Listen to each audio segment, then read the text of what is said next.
Welcome my YouTube channel व्यास नारायण मिश्र। आज हम discuss कर रहे हैं फिर से फिजिक्स के नए वीडियो का, नए लेक्चर का, जो कि एक इंटरव्यू से रिलेटेड काफ़ी इंपॉर्टेंट क्वेश्चन है। आज का फर्स्ट क्वेश्चन है कि यदि हम नैंड गेट के द्वारा आर गेट को बनाने चाहें तो नैंड गेट के कितनी ज़रूरत होगी। तो इसका आंसर है थ्री नैंड गेट के द्वारा हम और गेट को बना सकते हैं। एंड गेट का एंड गेट में जब हम इन्वर्टर लगा देते हैं, इन्वर्टर का मतलब होता है निगेटिव जो गेट होता है। निगेटिव गेट का मतलब 1 का 0 कर देता है, 0 को 1 कर देता है।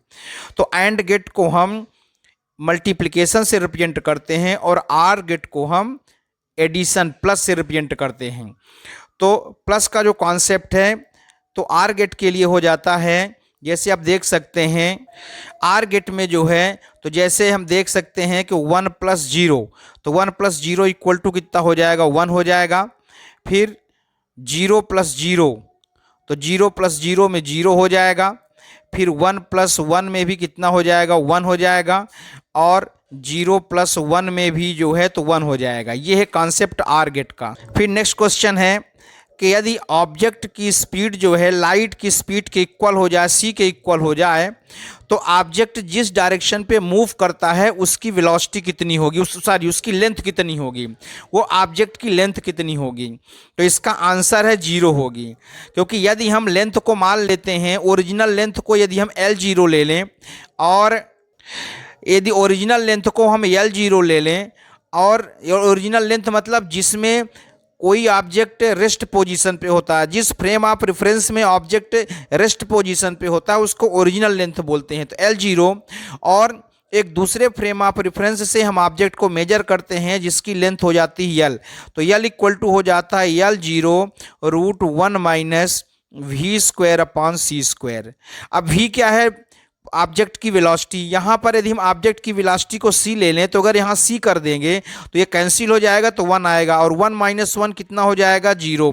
तो इस तरह से यदि ऑब्जेक्ट लाइट की वेलोसिटी से मूव करता है तो ऑब्जेक्ट जिस डायरेक्शन पे मूव करता है उस डायरेक्शन पे उसकी लेंथ 0, मतलब एक वो पॉइंट ऑब्जेक्ट की तरह फील होगा।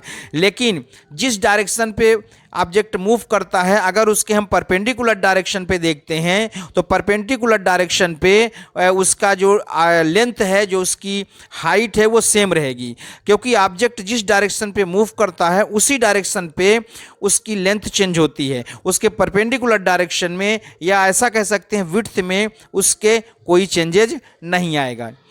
नेक्स्ट क्वेश्चन है what is the phase difference between O ray and E ray in quarter wave plate.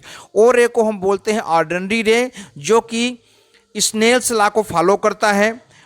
ई रे को बोलते हैं एक्स्ट्रा ऑर्डिनरी रे, जो कि स्नेल्स लॉ को फॉलो नहीं करता। इसका मतलब ओ रे जो है ये रिफ्रैक्शन की प्रॉपर्टी को फॉलो करता है, ई रे रिफ्रैक्शन की प्रॉपर्टी को फॉलो नहीं करता। क्वार्टर वेव प्लेट कहलाता है कि ऐसा वेव प्लेट जिसमें जब वेव मूव करती है तो उसके बीच में उसके वेवलेंथ के बीच में जो डिफरेंस है वो λ/4 हो जाता है।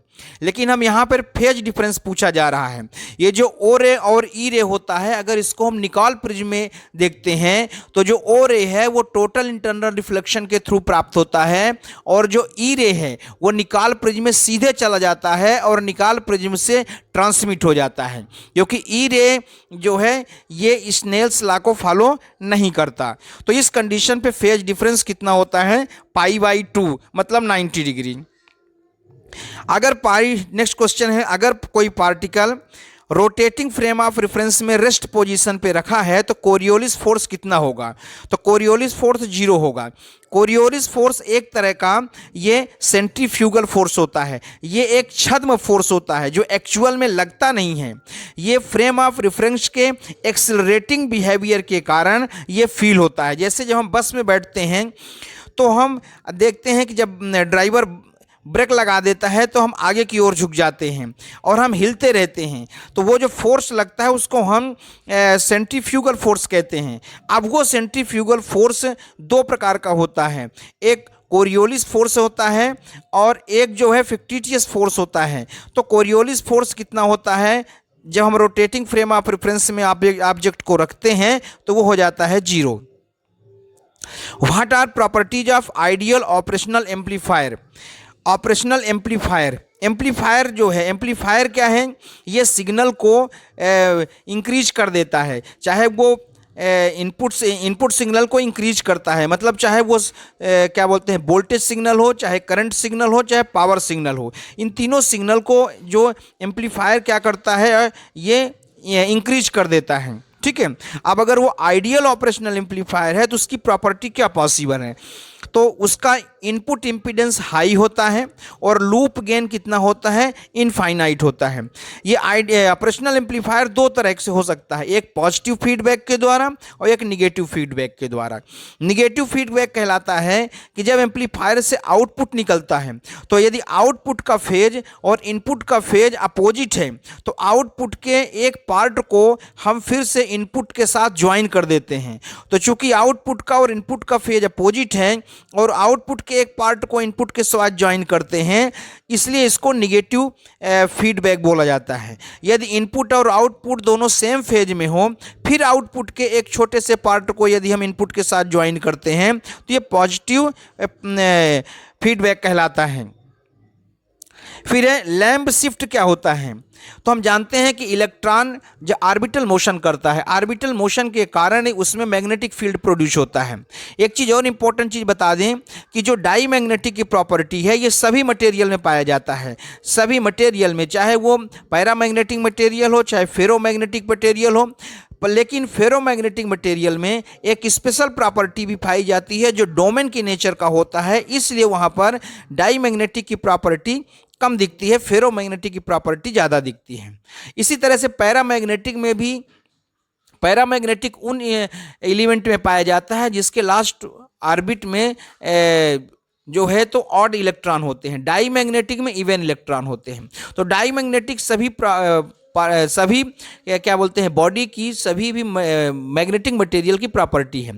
तो चूंकि इलेक्ट्रॉन ऑर्बिटल मोशन करता है, जब ऑर्बिटल मोशन करेगा तो उसके कारण एक मैग्नेटिक फील्ड प्रोड्यूस होगा, उस मैग्नेटिक फील्ड का उस इलेक्ट्रॉन से इंटरेक्शन होगा, उस इलेक्ट्रॉन से क्या होगा, इंटरेक्शन होगा, मतलब इलेक्ट्रॉन के ऑर्बिटल मोशन के कारण मैग्नेटिक फील्ड प्रोड्यूस होगा उसके चारों तरफ, इलेक्ट्रॉन के चारों तरफ, और वो जो मैग्नेटिक फील्ड प्रोड्यूस होगा वो इलेक्ट्रॉन पे इंटरेक्शन करेगा, मतलब उस मैग्नेटिक फील्ड और इलेक्ट्रॉन के बीच में जो है तो एक अंतःक्रिया होगी। उस अंतःक्रिया के कारण जो शिफ्ट होता है उसे हम लैम्ब शिफ्ट कहते हैं।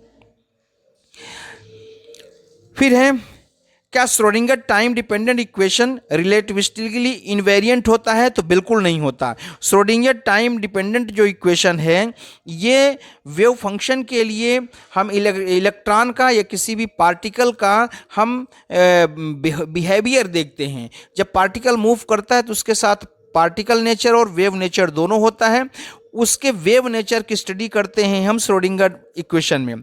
चूँकि श्रोडिंगर टाइम डिपेंडेंट इक्वेशन में पोजीशन के रिस्पेक्ट में डबल डेरिवेटिव होता है और टाइम के रिस्पेक्ट में सिंगल डेरिवेटिव होता है। चूंकि यहाँ पर एनर्जी ऑपरेटर होता है, एनर्जी ऑपरेटर का फार्मूला होता है i h cross del psi upon del t, और मोमेंटम ऑपरेटर होता है उसका होता है minus i h cross del upon del x. चूँकि एनर्जी के लिए kinetic energy plus potential energy में p square upon 2m plus potential energy होता है। तो इस तरह से हम आपको बता दें कि श्रोडिंगर टाइम डिपेंडेंट इक्वेशन में पोजीशन का डबल डेरिवेटिव और टाइम का सिंगल डेरिवेटिव होता है, इसलिए जब इसको हम रिलेटिविस्टिकली देखते हैं तो ये इनवेरिएंट नहीं होता। फिर 1 किलोबाइट कंप्यूटर में कितने के इक्वल होता है, तो 1 किलोबाइट होता है 2 की पावर 10 बाइट को हम 1 किलोबाइट कहते हैं। इसी तरह से 2 की पावर 20 बाइट को हम 1 मेगाबाइट कहते हैं। फिर 2 की पावर 30 बाइट को हम 1 गीगाबाइट कहते हैं। फिर 2 की पावर 40 बाइट को 1 टेराबाइट कहते हैं। तो इस तरह से कंप्यूटर की लैंग्वेज है। चूँकि बाइट में 0 और 1 2 बाइट होता है, 4 बाइट मिलके एक निबल होता है और 8 बाइट मिलके एक बाइट होता है। 0 और 1 ये बिट कहलाते हैं, सॉरी गलती हो गई, 0 और 1 मिलके बिट होता है, 4 बिट मिलके एक निबल होता है, 8 बिट मिलके एक बाइट होता है और 2 बाइट मिलके एक वर्ड होता है। इस तरह से एक वर्ड में 16 बिट होता है, 2 वर्ड में 32 बिट होता है। तो 1 किलो बिट में 2 की पावर 10 बिट होता है, 1 मेगाबाइट में 2 की पावर 20 बिट होता है, 1 गीगाबाइट में 2 की पावर 30 बिट होता है, 1 टेराबाइट में 2 की पावर 40 बिट होता है। नेक्स्ट क्वेश्चन है, तो इस तरह से हमने आप इंपॉर्टेंट क्वेश्चन डिस्कस किया। कोई प्रॉब्लम हो तो कमेंट बॉक्स में कमेंट कर सकते हैं। Thank you very much.